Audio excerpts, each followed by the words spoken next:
Bonjour à tous et bienvenue dans la vidéo de présentation du mouvement quantique par l'espace, A Quantum Motion Through Space.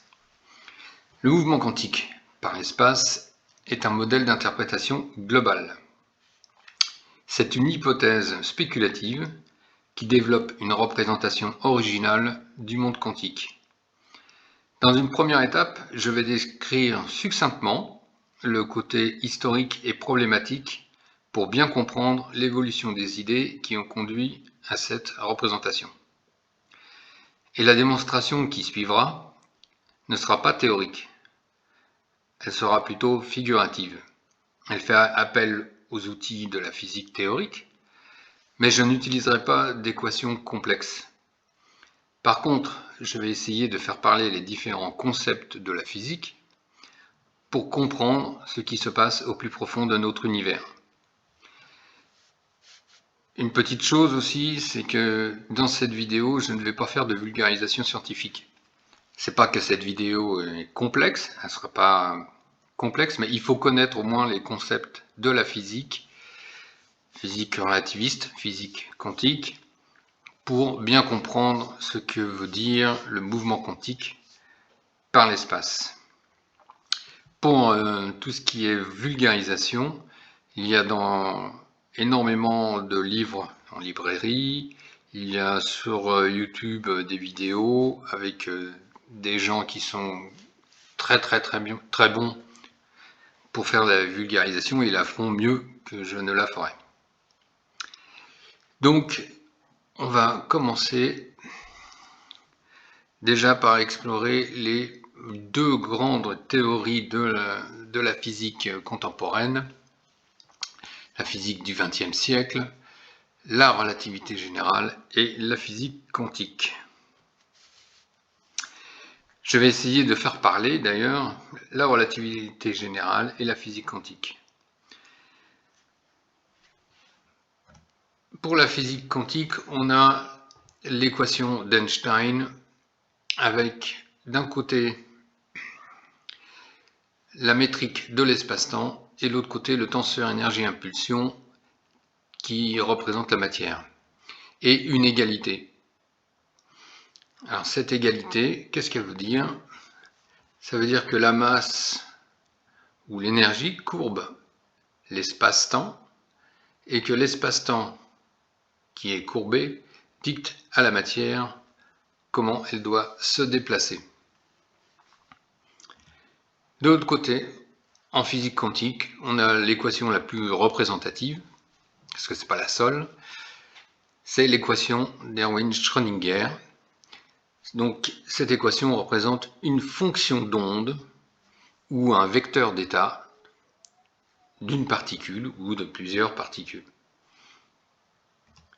La mécanique quantique, dont l'image représentative, c'est le saut, le quanta d'énergie, le saut d'énergie,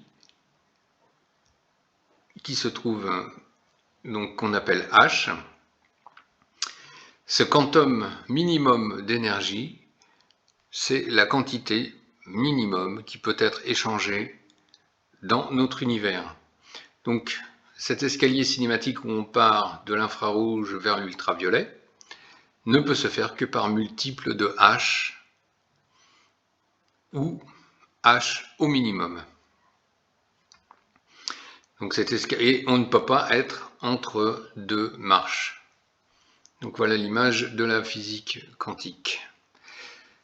La physique quantique et la relativité générale, ce sont deux théories incompatibles. Incompatibles parce que la relativité générale, c'est une théorie de la gravitation et de l'espace-temps. C'est une théorie que l'on utilise surtout à grande échelle, alors que la théorie de la physique quantique, c'est une théorie de l'infiniment petit, c'est-à-dire à l'échelle atomique et subatomique. Les mathématiques ne sont pas les mêmes du tout, et en plus, donc l'espace-temps d'Einstein, donc on peut dire que l'espace, c'est l'espace-temps, alors qu'en physique quantique, on parle du vide quantique. Toutes ces notions ne sont pas compatibles pour les réunir et faire une seule formule, enfin une seule théorie qui représenterait le monde physique de notre univers. On va parler un petit peu de l'échelle. Où se situe le mouvement quantique par l'espace? Si on regarde, donc, on prend comme étalon le mètre étalon, et si on descend au niveau de l'atome, on est déjà à 10 puissance moins 10 mètres, c'est-à-dire le nanomètre. Et puis si l'on descend encore en dessous, on a le picomètre.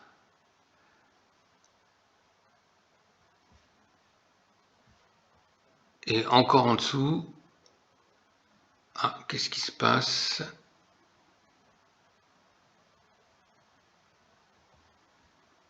Et encore en dessous, il n'y a plus d'unité de mesure, et jusqu'à ce qu'on arrive à l'échelle de Planck. Et le mouvement quantique par l'espace se trouve justement au niveau de l'échelle de Planck, de la longueur de Planck.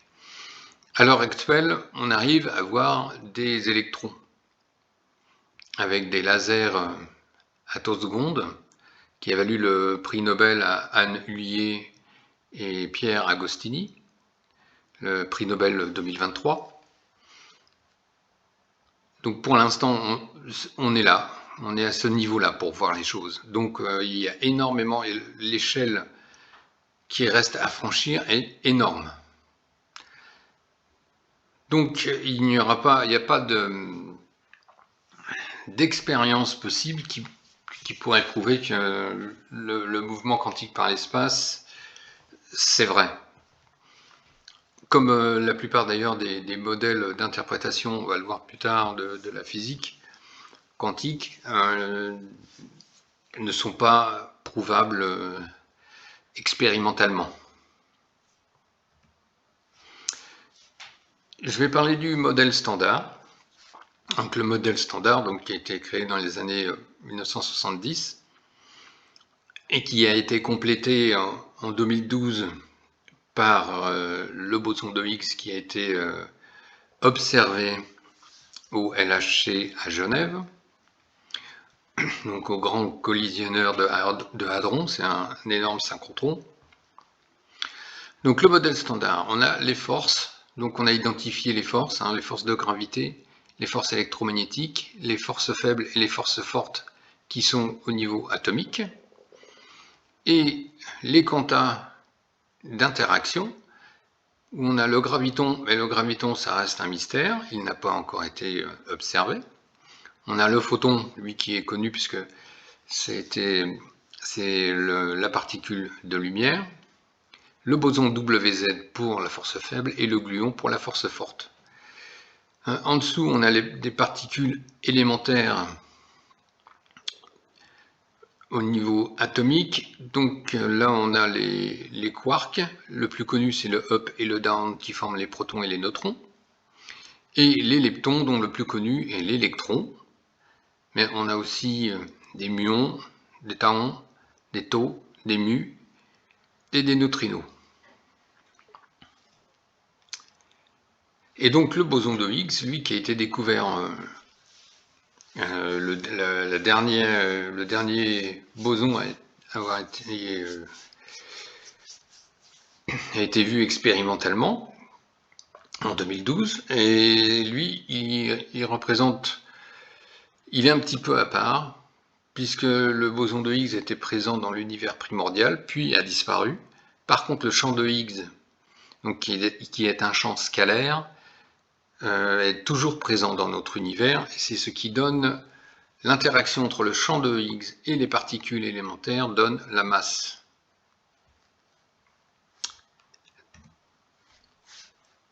On va regarder l'histoire de l'univers. L'histoire de l'univers où nous, notre univers, on est là à 13,8 milliards d'années. donc Soleil et galaxie, enfin Soleil, étoile et galaxie.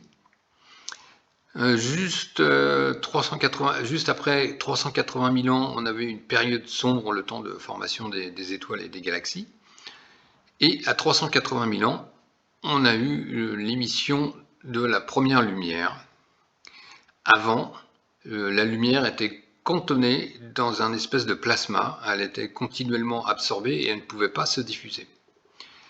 Donc ici on a un plasma avec de la matière ionisée, et en dessous on a eu la nucléosynthèse, donc la formation des protons et des neutrons. En dessous il y a eu la formation des quarks,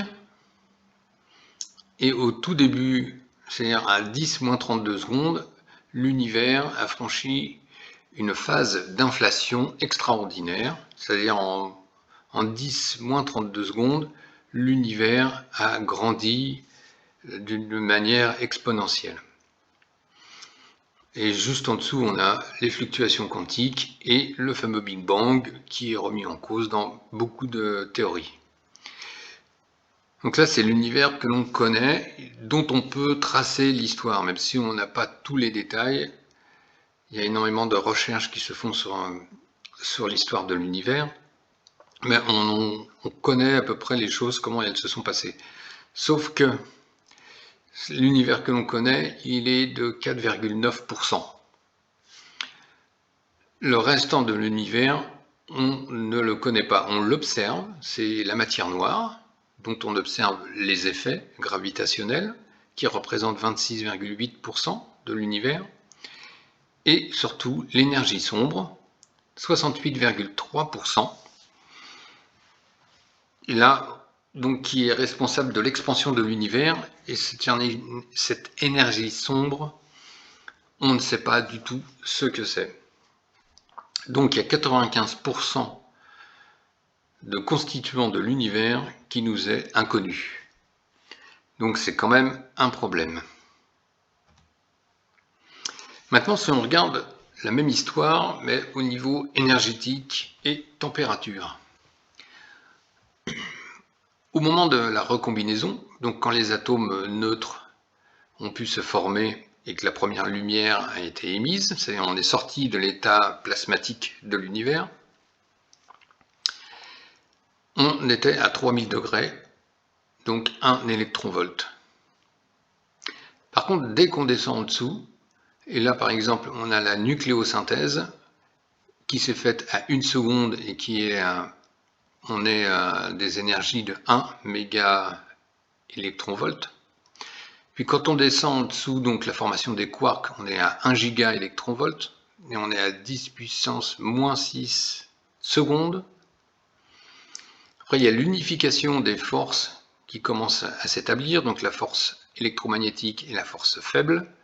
Et là, à ce niveau-là, on est dans l'ordre des énergies du LHC. Donc à Genève, le Large Hadron Collision. En dessous, eh ben, on n'a rien, on n'a pas d'expérimentation de ce qui se passe en dessous. C'est-à-dire que des températures de l'ordre de à un temps de 10 puissance moins 35 secondes et à des températures de 10 puissance 15 gigaélectronvolts, là on est à des concentrations d'énergie où toutes les forces doivent s'unir entre elles. La gravitation, la force forte, la force faible, la force électromagnétique. Et là, on n'a que des suppositions, donc des modèles qui nous permettent de comprendre ce qui se passe, mais le problème, c'est que si on allie la gravitation aux autres forces, eh ben, il faut allier les deux théories qui s'occupent de la gravitation et l'autre qui s'occupe des champs de force des particules. Donc il faut assembler la théorie quantique et la relativité générale, chose que l'on ne sait pas faire. Et au tout début, donc c'est ce qu'on appelle le mur de Planck, c'est-à-dire le temps de Planck, 10 moins 43 secondes. On est à des énergies de 10 puissance 19 gigaélectronvolts. Et là, on est loin de pouvoir expérimenter des énergies, de telles énergies avec les moyens actuels. Donc voilà la problématique de la physique contemporaine, c'est qu'est-ce qui se passe à ce niveau-là. Donc l'unification des forces, pour qu'on puisse comprendre, il nous faut une unification théorique, ce qu'on a appelé la théorie du tout. Donc la théorie du tout, c'est assembler la relativité générale et la physique quantique. Donc pour ça, il y a plusieurs modèles théoriques. La théorie des cordes, et enfin principalement la théorie des cordes et des supercordes, et la théorie de la gravité quantique à boucle. Bon, il y en a d'autres, mais les deux vraiment qui sont... c'est là où travaillent le plus les physiciens. C'est sur ces deux modèles théoriques. Alors justement, la théorie des cordes. La théorie des cordes, on retrouve toutes les particules du modèle standard sous forme de cordes qui vibrent de manière différente, selon que c'est un électron, selon que c'est un quark, selon que c'est un neutrino électronique, selon que c'est un muon, ou même le boson de Higgs ici. Donc on représente les particules élémentaires par des cordes. Mais ces cordes, ils ont une particularité, c'est qu'ils vibrent dans un espace à 13 dimensions. Donc nous, on est dans un espace à 3 dimensions d'espace et une de temps. Et bien, il y a 9 dimensions d'espace supplémentaires pour que les cordes vibrent et puissent être représentatives d'une particule. Alors, comment ça se fait qu'on ne voit pas les 9 dimensions d'espace qui sont au niveau des cordes? C'est parce qu'en fin de compte, ces cordes vibrent dans un espace qu'on appelle un espace de Calabi-Yau. Donc, les 9 dimensions sont refermées dans ce petit espace et les cordes vibrent à l'intérieur de cet espace de Calabi-Yau. La problématique, c'est que pour faire des expérimentations de la théorie des cordes, il faut être à des énergies énormes, puisque ici on est à l'échelle de Planck, donc 10 puissance moins 35 mètres, et qu'en plus, les calculs en 13 dimensions sont extrêmement compliqués, et les résultats quand on veut faire une prédiction avec la théorie des cordes, il y a 10 puissance 500 résultats, donc c'est quelque chose d'énorme. Et du coup, la théorie des cordes, c'est pas encore la panacée pour faire l'union de la relativité générale et la physique quantique. Mais à l'avenir, peut-être. Alors, le vide quantique. Qu'est-ce que c'est le vide quantique? Je vais parler de l'effet Casimir. Si dans un vide, dans une chambre vide, on réunit deux plaques immobiles, et ben on se rend compte qu'il y a une force qui est exercée sur l'extérieur des plaques. Et cette force, ça serait l'énergie du point zéro, l'énergie du vide. Donc le vide, en fin de compte, il a une énergie et il pousse il y a plus de pression à l'extérieur qu'à l'intérieur. Le vide, comme on peut le représenter comme ceci, c'est-à-dire quelque chose qui bouge au niveau énergétique, pas au niveau spatial. Ou comme cette surface qui est bouillonnante. Donc voilà comment on pourrait se représenter le vide. Bien entendu, ce sont des images. Dans le vide quantique, il règne aucune lumière. Si on enlève toutes les particules du vide quantique, on ne verra vraiment rien. Ce vide quantique. L'énergie du point zéro, la perméabilité et la permittivité du vide. Donc la perméabilité diélectrique, la permittivité diélectrique du vide, qu'on appelle epsilon, elle n'est pas égale à 0. Elle est égale à 8,854 et des poussières, 10 puissance moins 12. La perméabilité magnétique du vide, elle n'est pas égale à 0 non plus, elle est égale à 4pi 10 puissance moins 7. Après les unités, c'est assez compliqué. Donc on ne va pas parler des unités. Alors qu'est-ce que ça veut dire? Ça veut dire que le vide a une impédance, l'impédance caractéristique du vide, puisque l'impédance, on la calcule avec la perméabilité divisée par la permittivité, donc mu0 sur epsilon 0, et ça nous donne une certaine forme de résistance. Et cette résistance, c'est ce qui fait que la lumière ne va pas à une vitesse infinie. La vitesse de la lumière, elle est de 299 792 458 mètres par seconde. Et ça, c'est dû au fait que le vide, on ne peut pas se véhiculer le champ magnétique, les fluctuations du champ magnétique ne peuvent pas se propager à une vitesse infinie. Et d'ailleurs, on a commencé par mesurer la vitesse de la lumière et après on en a tiré les... Donc la vitesse de la lumière, c'est une constante et on en a tiré les différentes caractéristiques du vide. Je vais vous passer un extrait de M. Étienne Klein, donc un éminent physicien français, qui va nous parler pendant même pas une minute, qui va nous parler du vide quantique, et il va en parler mieux que je ne peux le faire.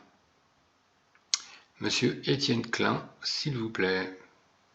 On rejoint ce que disait Heinz à l'instant, c'est-à-dire que le vide, c'est pas tout à fait le contraire de la matière. Le vide, en fait, le vide quantique, c'est le prologue de la matière. C'est-à-dire que c'est une sorte de réservoir qui contient la possibilité d'existence de toutes les particules de matière. Parce que dans le langage courant, le vide, c'est ce qui reste quand on a tout enlevé. D'accord ? Le vide, c'est ce qui reste quand on a tout enlevé. Mais sauf que si vous enlevez tout, y compris le vide, ben, il ne reste plus rien du tout, c'est le néant. Donc le vide, c'est ce qui reste quand on a tout enlevé, sauf le vide. Alors, vous voyez qu'on a une définition là qui n'est pas très satisfaisante. Et donc ce qu'on appelle le vide dépend du cadre théorique qu'on choisit pour définir le vide. Donc si vous êtes dans la physique de Newton, par exemple, le vide, c'est ce qui reste quand vous avez enlevé tous les objets physiques. Les particules, de lumière, de matière, tout ce que vous voulez. Il reste l'espace et le temps. Donc le vide, c'est l'espace-temps, en fait. Si vous êtes en relativité générale, théorie d'Einstein, c'est un peu plus compliqué.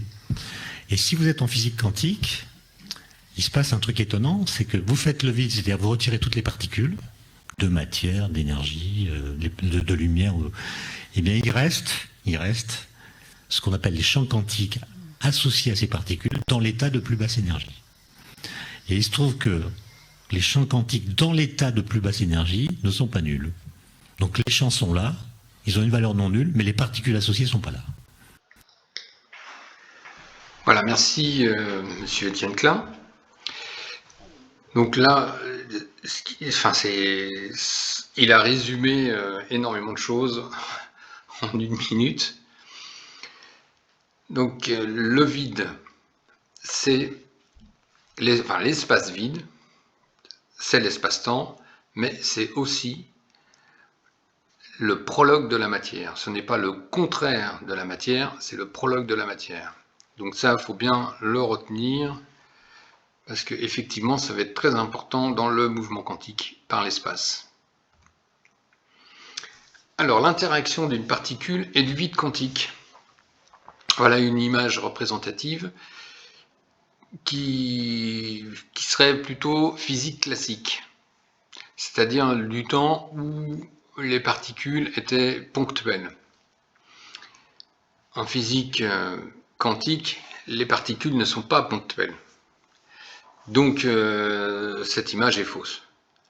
On voit bien ici autour une interaction comme si, par exemple, c'était une particule qui interagissait avec le champ de Higgs pour lui donner la masse. Effectivement, on pourrait croire que ça se passe comme ça, sauf qu'en physique quantique, les particules ne sont pas ponctuelles. Donc c'est une image, mais hélas, elle est fausse. Je voudrais parler des fentes de Young, un phénomène très important en physique. C'est une des expériences les plus fondamentales de la physique quantique, qui a eu lieu en 1801, faite par Thomas Young, où on a une source de lumière qui se propage et qui passe par deux fentes ici, donc la fente B et C, et donc réémet des ondes à partir de ces fentes, sauf que comme c'est les mêmes ondes, elles se combinent. Et comme elles se combinent, il y a des interférences. Et quand il y a des interférences constructives et des interférences destructives. Et la lumière se retrouve qui fait des franges d'interférence. Les franges d'interférence, ça ne peut se faire que si la lumière est une onde. Donc, depuis cette expérience, pour Newton, la lumière, c'était des petits grains de lumière, donc c'était des particules. Thomas Young prouve le contraire, la lumière est une onde. Sauf que, il y a eu, au XIXe siècle, il y avait l'effet photoélectrique qui était inexpliqué. Et en 1905, Einstein explique le phénomène photoélectrique en utilisant la relation Planck-Einstein qui est E, l'énergie, est égale à h nu, donc la constante de Planck multipliée par la fréquence. Donc fréquence, qui dit fréquence, donc on parle bien d'une onde. Mais h par contre, ça c'est le mystère. Et donc le E, il représente l'énergie d'un photon, c'est-à-dire d'un grain de lumière. Donc on passe d'une théorie ondulatoire à une théorie où la lumière est une particule. Donc Einstein, ça n'a pas été approuvé tout de suite, cette théorie, mais en tout cas son explication était là. On avait sur une plaque métallique un courant électrique, donc formé d'électrons, et quand on éclairait cette plaque métallique avec de l'infrarouge, il n'y avait pas de courant. À partir du moment où on montait en fréquence, donc ici du vert puis de l'ultraviolet, là on commençait à avoir un courant électrique, et avec de l'ultraviolet on avait un courant électrique assez intense, c'est-à-dire que les électrons s'échappaient de façon assez véloce. Et ça n'a pu s'expliquer que par cette formule h nu, c'est-à-dire qu'il faut un certain seuil d'énergie pour que l'électron puisse s'échapper de la plaque de métal. Et ça ne peut s'expliquer qu'en étant une particule. Donc si je vais lire un petit peu le texte là, l'explication en utilisant le concept de particule de lumière, appelé aujourd'hui photon, est celle du quantum d'énergie initialement introduit par Max Planck en 1900 dans le cadre de l'explication qu'il propose à lui-même pour l'émission du corps noir. Einstein a expliqué que ce phénomène était provoqué par l'absorption de photons, les quantas de lumière, lors de l'interaction du matériau avec la lumière.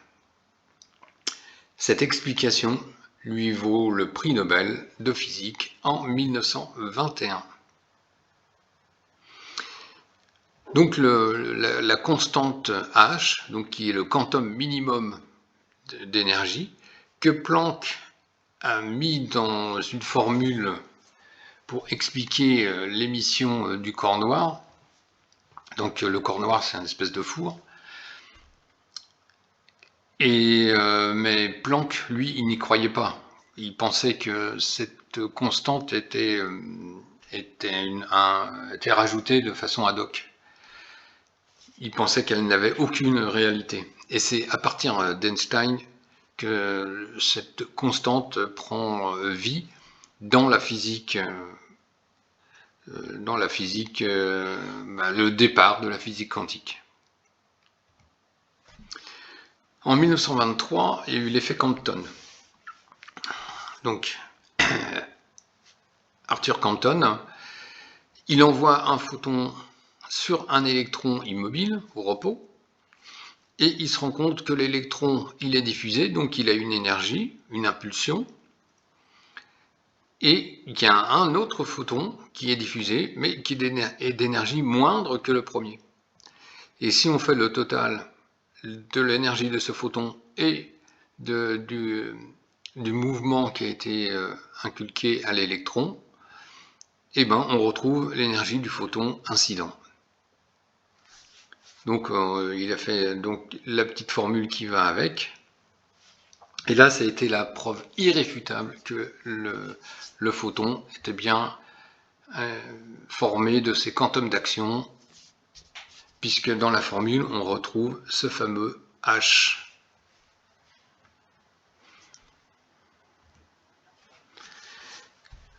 Maintenant, on va voir l'équation de Louis de Broglie. En 1924, Louis de Broglie, un physicien français, il a attribué à l'électron une onde. Donc il a fait le contraire d'Einstein, où la lumière était considérée comme une onde. Il a prouvé qu'en fin de compte c'était aussi une particule. On savait que l'électron était une particule, et Louis de Broglie a dit non, l'électron c'est aussi une onde. Donc c'est quelque chose de formidable. Et il a sorti cette formule-là, donc lambda, c'est la longueur d'onde, qui est encore h, donc le quantum d'action, sur p, qui est la quantité de mouvement de l'électron. Donc ça, c'était révolutionnaire pour l'époque.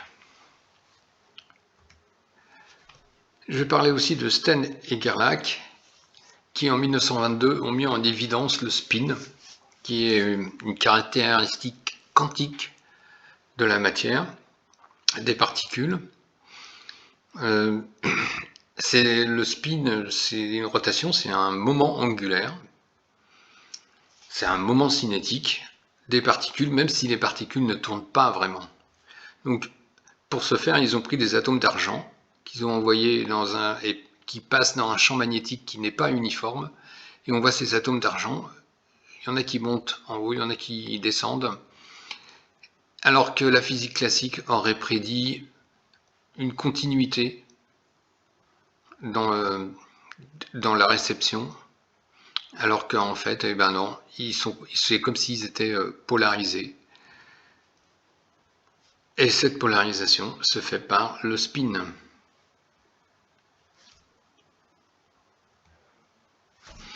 Alors cette dualité onde-particule, Einstein en 1909, il en avait conscience. D'ailleurs, il a sorti une formule à l'époque, et on voit bien qu'il y a une partie où c'est une particule et une partie où c'est une onde. Alors comment ça se fait que la matière puisse être particule et onde? Eh bien, c'est un petit peu le point de vue avec lequel on regarde. Ici, on a des représentations où on voit que c'est une particule et c'est une onde. Là, il y a plusieurs représentations du phénomène particule-onde. Eh bien, c'est un point de vue Si on veut détecter des ondes, on va détecter des ondes. Si on veut détecter une particule, on va détecter une particule.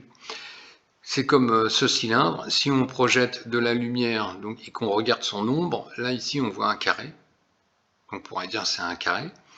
Et là on voit un rond. On pourrait dire c'est un rond, alors qu'en fait c'est un cylindre.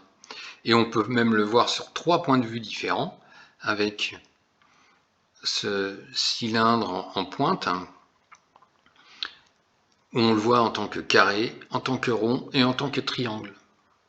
Donc c'est vraiment un point de vue de la façon dont on observe les choses, où de ce fait on va voir soit un comportement ondulatoire, soit un comportement de particules.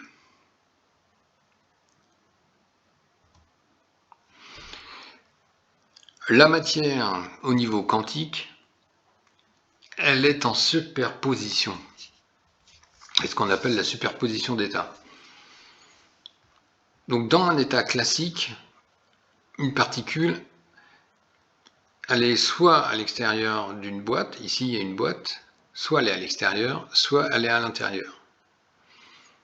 En superposition quantique, la particule, elle peut être dans les deux à la fois. C'est-à-dire que dans un état quantique, où la particule peut rentrer dans la boîte, en physique classique, on va dire là elle n'y est pas, là elle y est. En physique quantique, tant qu'on ne fait pas d'observation, elle est soit à l'extérieur, soit à l'intérieur. C'est le côté superposé. Donc on a la superposition dans la position, on a la superposition au niveau énergétique, on a la superposition au niveau du spin, on a la superposition au niveau de la polarisation. Donc c'est quelque chose de fondamental, l'état de superposition. C'est ce qui va permettre peut-être bientôt d'avoir des ordinateurs quantiques. Ils marchent justement sur cette superposition. Enfin, il tire parti, l'ordinateur quantique, de la superposition quantique. Donc la superposition, on y voit une image. Ici, il y a certaines personnes qui vont y voir un canard, avec le bec ici, et puis d'autres personnes qui vont y voir un lapin, avec la bouche ici, et les oreilles ici. Donc c'est une image qui est superposée. Et ici, il y a la rotation d'une danseuse, où on la voit tourner dans un sens, et personnellement, quand je regarde les pieds, je la vois tourner dans l'autre sens. Donc il y a un état de superposition.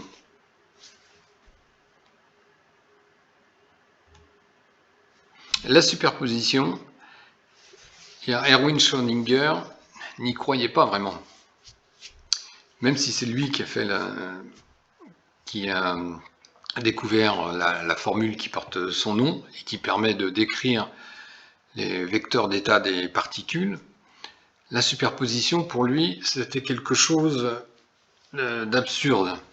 Parce que dans le formalisme quantique, si on met une particule en superposition ici, qui est désintégrée et non désintégrée à la fois, et qu'on relie à un mécanisme qui casse une fiole où il y a un poison, si la particule se désintègre, elle casse, elle actionne le mécanisme et le chat meurt. Si elle ne se désintègre pas, le mécanisme ne se met pas en route et le chat reste vivant. Puisque ici on est en superposition, cette superposition, elle s'applique à tout le mécanisme et donc au chat. Donc si on met le chat dans une boîte, dans un tel dispositif, on a un chat qui est en superposition, qui est à la fois mort et vivant. Il n'est pas mort, il n'est pas vivant, il est mort et vivant. Donc ça, Schrödinger, il a sorti cette, on pourrait dire presque une plaisanterie, mais en fait non, c'était pour montrer le ridicule du formalisme quantique.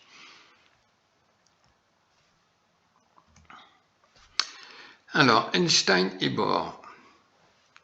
Donc Bohr, qui était un éminent physicien, c'est lui qui a créé l'école de Copenhague, où il y a eu énormément de découvertes sur la physique atomique, donc quantique. Bohr avait une interprétation, ce qu'on appelle l'interprétation standard de la mécanique quantique, qui dit que tant qu'il n'y a pas de mesure, il n'y a pas d'existence d'un résultat. Avant la mesure, il y avait superposition d'états. Après la mesure, il n'y a plus qu'un état mesuré. Effondrement instantané de la fonction d'onde lors de la mesure, réduction du paquet d'ondes. La réalité dépend de l'appareil de mesure et de l'observateur. Donc ça, c'est l'interprétation de Bohr de l'école de Copenhague en 1927. Ça, c'est quand même assez remarquable. Pour Bohr, donc, il n'y a pas d'existence. C'est-à-dire que là, les particules, tant qu'ils sont dans un état superposé, n'existent pas. Chose qu'on peut remettre en cause. Et d'ailleurs, Einstein le remet en cause. Désaccord d'Einstein et de Bohr sur l'interprétation de Copenhague. Une théorie physique doit éliminer le hasard, ça c'est ce que pensait Einstein, et son efficacité n'est pas suffisante pour la rendre incontestable. Donc, son efficacité n'est pas suffisante pour la rendre incontestable, il parle de la physique quantique. Or, la physique quantique se contente de mesurer les propriétés statistiques des constituants de la nature. Or, pour Einstein, Dieu ne joue pas au dé. Mais on doit attendre d'elle, donc la physique quantique, qu'elle nous explique la structure même du réel, tel qu'il existe indépendamment de nous, le principe de réalité. Donc la physique quantique, pour Einstein, est incomplète. Il doit exister des variables cachées. Alors pour Bohr, il n'en était pas question. Il n'était pas question de mettre des variables cachées, de rajouter des variables dans la physique, dans le formalisme quantique. Mais pour Einstein, pour lui, la théorie quantique n'était pas complète. Dans les mêmes années, en 1927, il y a eu le principe d'incertitude d'Heisenberg. Le principe d'incertitude, alors principe d'indétermination plutôt, même si on parle de principe d'incertitude maintenant en français, tout au moins, dit que si on connaît la position exacte, on ne connaît pas la vitesse d'une particule, ou son énergie cinétique, ou sa quantité de mouvement, selon un delta qui est de h bar sur 2. Donc h bar, c'est la constante de Planck sur 2π. Alors pourquoi ? Alors pour prendre un exemple, parce que ce serait compliqué à expliquer, pour prendre un exemple, si on prend une photo d'un athlète en mouvement, si on prend une photo extrêmement rapide, on va voir l'athlète de façon nette sur la photo, et on aura sa position exacte, mais on n'aura pas sa vitesse. Maintenant, si on veut voir sa vitesse, et qu'on prend la même photo, mais avec un temps d'exposition plus long, où on aura, avec le temps d'exposition, on pourra avoir sa vitesse, mais on n'aura plus sa position. C'est-à-dire que la vitesse, la photo va être floue. On aura un début de mouvement et un fin de mouvement, et on aura quelque chose de flou entre les deux. Donc on aura bien la vitesse, mais on n'aura plus la position. Donc c'est un peu ça, le principe d'indétermination de Heisenberg. Le paradoxe EPR. Donc Einstein, qui ne croyait pas à une physique quantique dont le formalisme était complet, a contre-attaqué avec Podolsky et Rosen en prenant à la lettre l'interprétation de Copenhague. Celle-ci montre que si deux photons ou deux électrons d'un même atome sont rapprochés, ils interagissent. Ils ne sont plus dissociables, ils sont intriqués. Si on les sépare, ils restent liés, quelle que soit la distance qui les sépare. La notion de localité est complètement disparue. Alors, l'un devint deux, l'intrication est monogame, le tiers est exclu. Donc dans cet article, il a utilisé le formalisme quantique et il l'a interprété. Et cette interprétation montrait que deux particules qui interagissent entre elles deviennent liées, et même si elles se déplacent à des milliards d'années-lumière l'une de l'autre, tant qu'elles n'ont pas interagi, elles restent liées. Et s'il y en a une qui interagit, l'autre va prendre des caractéristiques. Enfin, si l'une est obligée de prendre une caractéristique parce qu'elle interagit, alors l'autre va prendre les mêmes caractéristiques. C'est l'intrication quantique. Et ça de façon simultanée. Donc ça ne plaisait pas du tout à Einstein.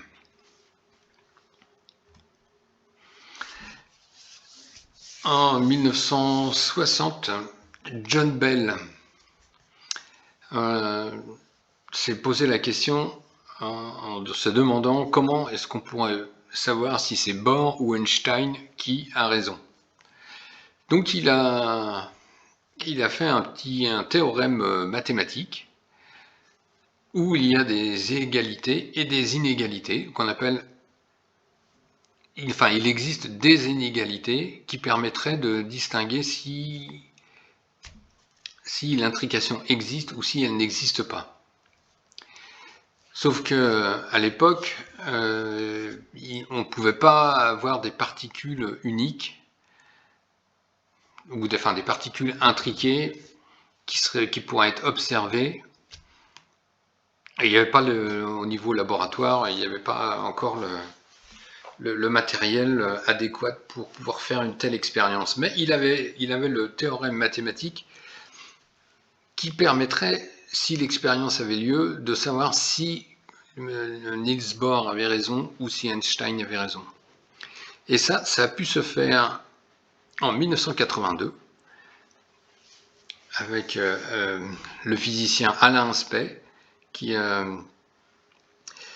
eu le prix Nobel d'ailleurs pour cette expérience, pour mettre en évidence l'intrication, car en fait l'intrication a été mise en évidence donc, par Alain Aspect. Donc effectivement il y avait une source de photons intriqués, il y a un photon qui partait vers les détecteurs et un autre photon qui partait vers les autres détecteurs, et en utilisant l'inégalité de Bell, on pouvait déterminer si c'était soit les particules avaient les mêmes caractéristiques dès le départ, soit ils étaient dans un état superposé et elles prenaient leurs caractéristiques au moment de la mesure. Et ça ne pouvait se prouver que en violant les inégalités de Bell. Et c'est ce qui s'est passé dans l'expérience d'Alain Aspect. Il y a eu deux expériences aux États-Unis avant celle d'Alain Aspect, mais ils étaient contradictoires. Donc du coup, c'est la première expérience en 1982 qui a mis en évidence de façon ferme l'intrication est réelle, la physique quantique est non locale.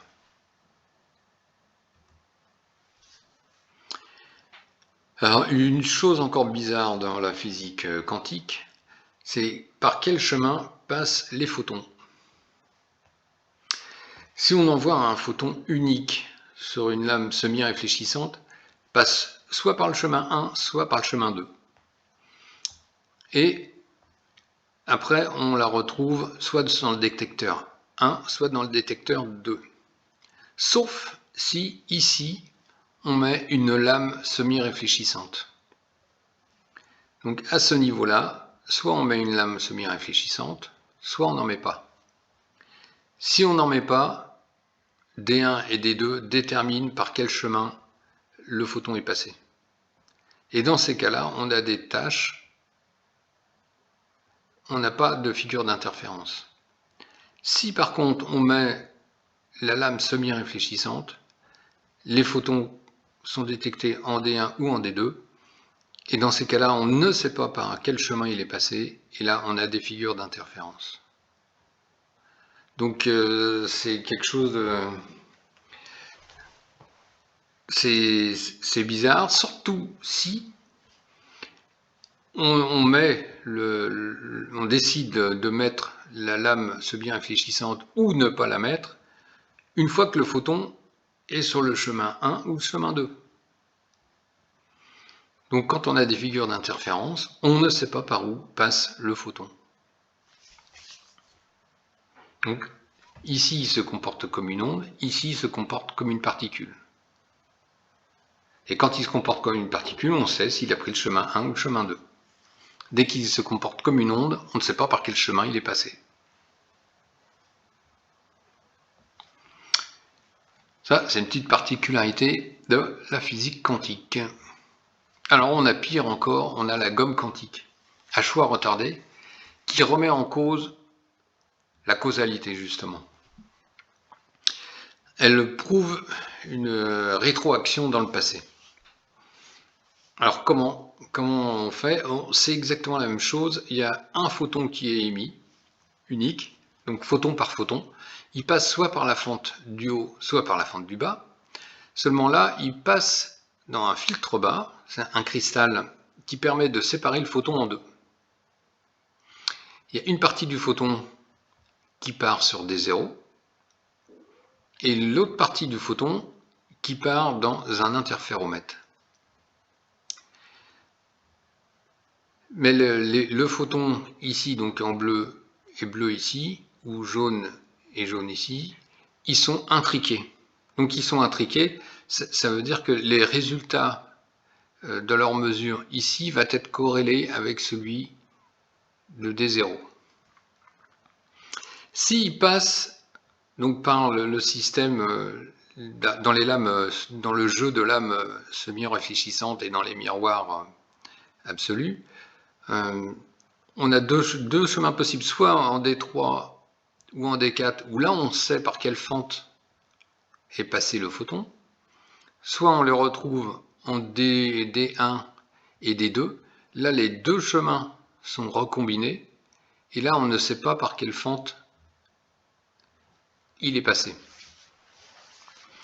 Et donc quand on fait les mesures en D2, en D1, D2, D3, D4, et qu'on les corrèle, et après à la fin de l'expérience, à ce qu'on a trouvé en D0, et bien la corrélation montre que si on a du D1, on a des figures d'interférence, si on a du D2, on a des figures d'interférence, si on a du D3, on n'a plus de figure d'interférence, du D4, on n'a plus de figure d'interférence. Or, les résultats que l'on lit ici, les photons sont arrivés ici avant d'être détectés en D1, D2, D3, D4.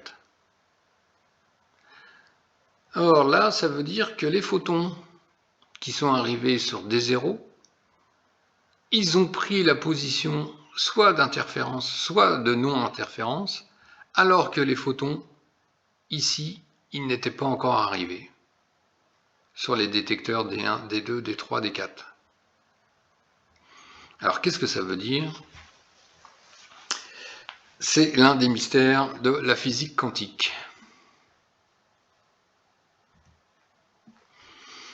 Alors la constante de Planck, dont on parle depuis le début, H, 6,626 et des poussières, 10 puissance moins 34 joules par seconde. Donc joules par seconde, c'est un quantum d'action. Et la constante de Planck réduite, donc H bar, qu'on a vu un petit peu avant, qui est H sur 2pi. H bar, c'est une simplification parce que dans les formules, on utilise souvent le sur 2pi. C'est le moment, c'est la pulsation des phases dans les théories ondulatoires. Alors, on a la longueur de Planck, ça extrêmement important dans le mouvement quantique par l'espace, 10 puissance moins 35 mètres.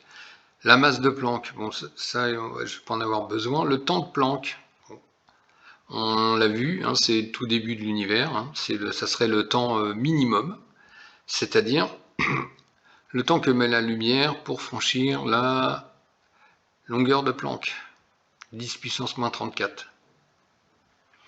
L'énergie de Planck, donc là c'est du 10 puissance 9 joules, donc c'est énorme. Température de Planck, 1,41 10 puissance 32 Kelvin, donc qui serait la température maximum, et la charge électrique de Planck en coulomb. Je voudrais parler aussi du facteur de Lorentz, parce que c'est quand même quelque chose d'extraordinaire. La physique n'a pas débuté en 1900. Donc Lorentz avait, pour l'explication sur les ondes électromagnétiques, il avait utilisé le facteur gamma, où la formule la plus représentative, c'est celle-ci, c'est 1 sur racine de 1 moins V2 sur C2. Donc on a une particule de masse m qui va à une vitesse v. Et ben, on se rend compte que ce facteur gamma, si on multiplie la masse par le facteur gamma, et que sa vitesse va à la vitesse de la lumière, donc on a 1 ici, parce que si la vitesse est la vitesse de la lumière, ça ferait C2 sur C2. Donc on a 1 ici, 1 moins 1 ça fait 0, 1 sur 0 c'est l'infini. Donc si on multiplie une masse multipliée par le facteur gamma, ben, on arrive à l'infini. Le facteur de Lorentz explique pourquoi on ne peut pas aller plus vite, qu'une masse ne peut pas aller plus vite que la lumière. Ça décrit une exponentielle où quand on va à des vitesses comme on est habitué sur Terre, il n'y a pas de souci. Même si on monte dans une fusée qui va très vite, il n'y a pas de souci. Par contre, dès qu'on approche la vitesse de la lumière, là, il y a un souci.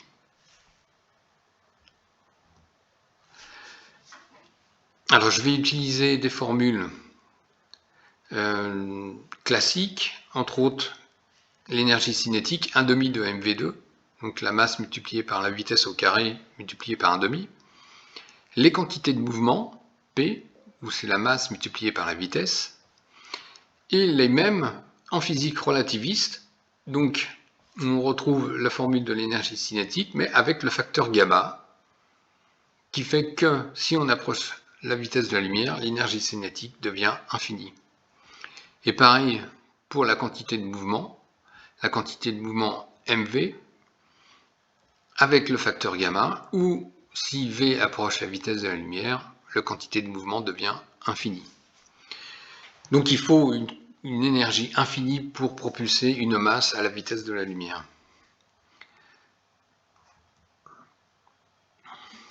Le photon a aussi une quantité de mouvement minime, mais elle existe.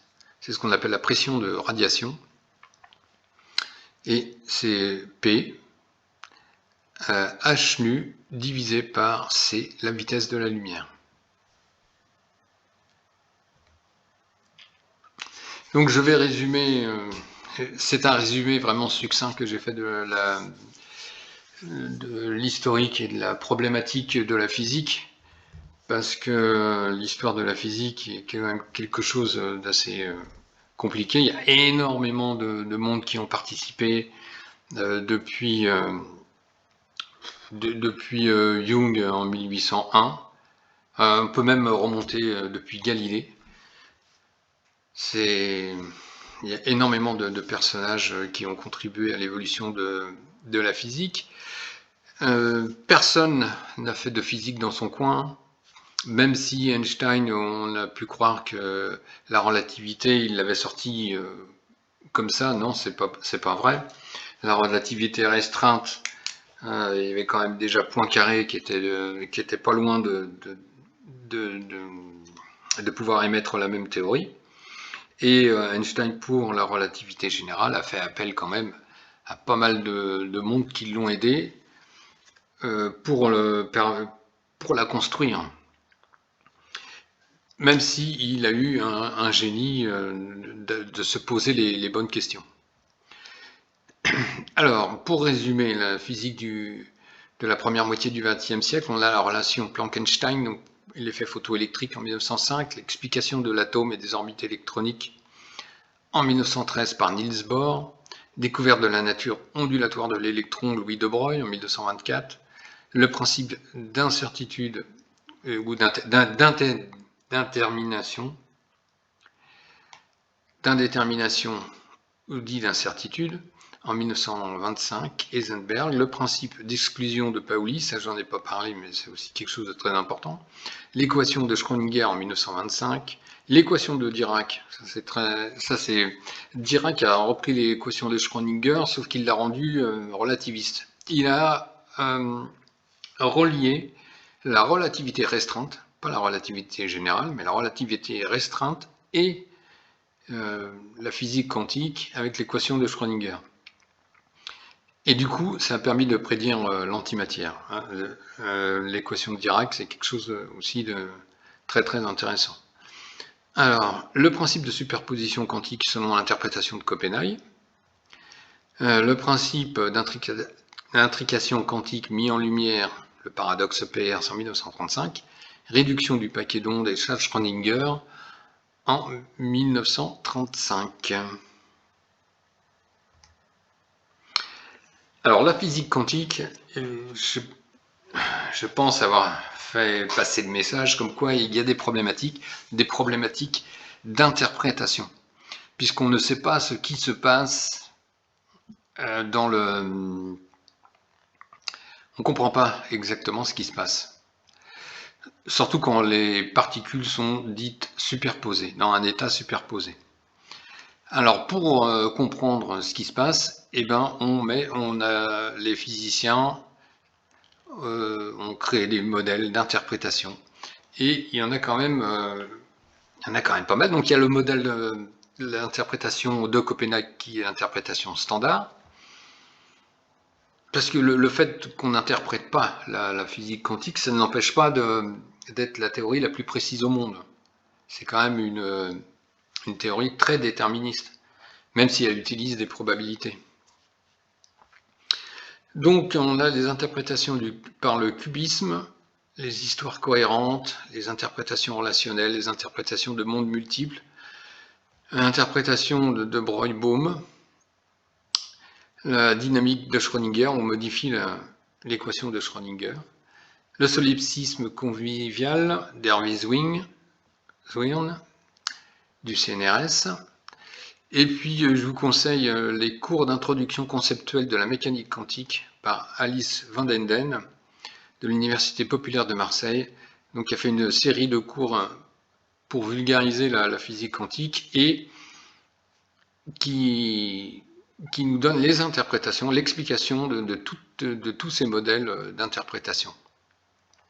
Alors l'interprétation, elle a lieu sur quoi? Elle a lieu sur le résultat et l'observateur, l'intrication, la relativité, l'identité et l'individualité des particules, le non-déterminisme et la nature vague.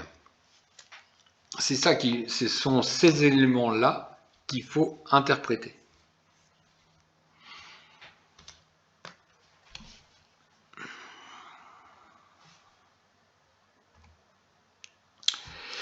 L'onde pilote de Broglie-Bohm. Alors, je vais en parler, c'est le seul modèle d'interprétation dont je vais parler dans cette vidéo. Alors, il y a actuellement le physicien belge Jean Bricmont, qui est un fervent défenseur de l'onde pilote. Alors moi je vais m'en servir dans le mouvement quantique par l'espace, c'est pour ça que je montre cette petite vidéo. Même si, pour moi, l'onde pilote de Broglie-Bohm, c'est pas une interprétation complète, mais il y a du bon à en prendre. Donc je vous montre ici en quoi ça consiste. On a une onde qui se forme sur l'eau et on a ces petites billes d'eau, ces petites particules d'eau, et on va voir que elles suivent l'onde. Voilà, elles suivent l'onde. Donc on peut dire que l'onde pilote les particules. Et bien pour de Broglie-Bohm, donc de Broglie a émis le modèle de l'onde pilote, et Bohm a fait une équation de l'onde pilote. Et à l'heure actuelle, donc Jean Bricmont défend par Monts et par Vaux le modèle de l'onde pilote. Donc on va voir qu'est-ce que c'est que ce modèle de l'onde pilote. Donc sur les fentes de Young, on a les deux fentes et on a des électrons qui sont émis. Et on va voir qu'une fois que franchit, la particule suit, en fin de compte, le dessin qui est formé par l'onde avec les interférences.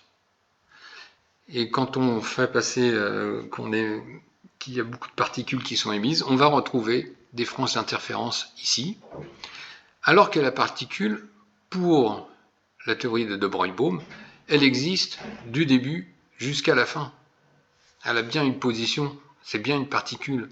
Elle n'est pas dans un état superposé. La seule chose, c'est qu'elle suit le tracé de l'onde électromagnétique. Donc c'est un intérêt, sauf que personnellement, vous allez voir que dans le mouvement quantique par l'espace, ça va beaucoup plus loin que cette interprétation.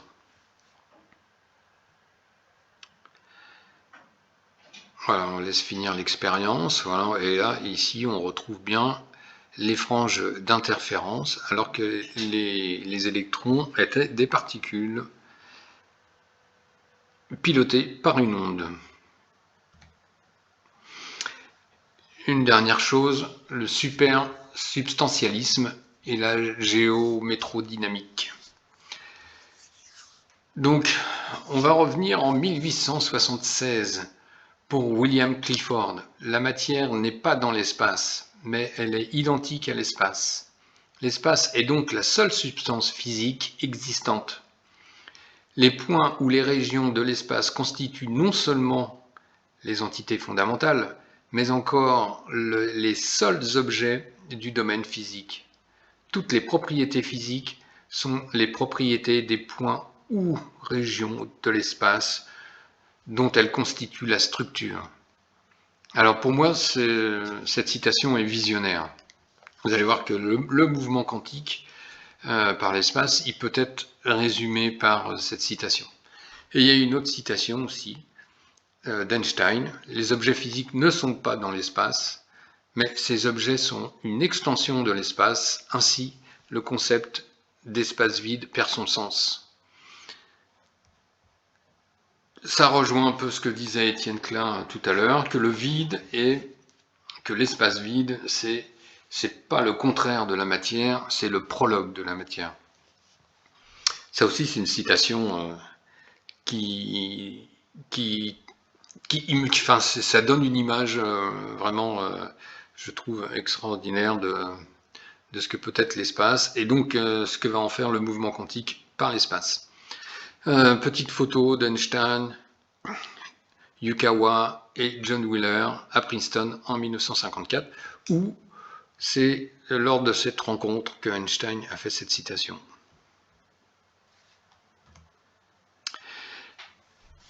Je vais parler de la gravitation quantique à boucle, la théorie principalement Lise Moline, Carlo Rovelli, maintenant il y a aussi Aurélien Barraud qui travaille dessus, sur les bases d'une modification de la relativité par Abbe Acheka, qui a reformulé la relativité avec une mathématique qui se rapproche de la physique quantique. Et bien, Lise Moline, Carlo Rovelli et d'autres ont commencé à travailler dessus et ont sorti la gravitation quantique à boucle. La principale chose de la gravitation quantique à boucle, de cette théorie par rapport aux cordes, donc ça n'a rien à voir, c'est qu'ici on discrétise l'espace. Et l'espace est discrétisé par des réseaux de spins qui sont reliés entre eux.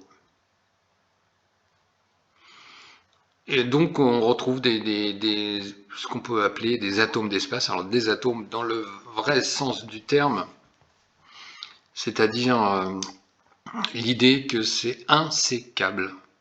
l'atome d'espace, c'est le plus petit volume qui puisse exister et qui serait à la longueur de Planck. Donc la théorie quantique à boucle, ça c'est quelque chose dont je vais me servir dans le mouvement quantique par l'espace. C'est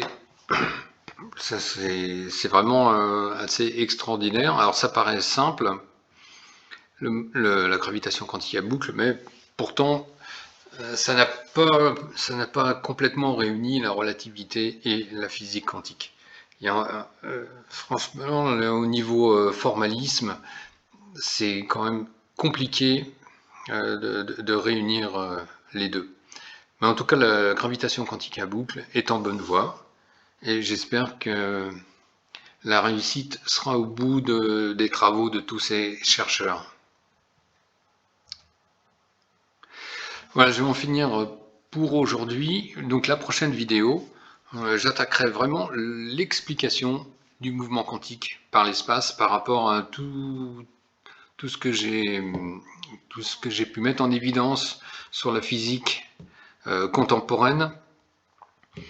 Je vais prendre beaucoup tous les concepts que j'ai cités, et je vais donner une interprétation qui va pouvoir donner une visualisation de ce qui se passe lorsque les particules sont dans un état superposé.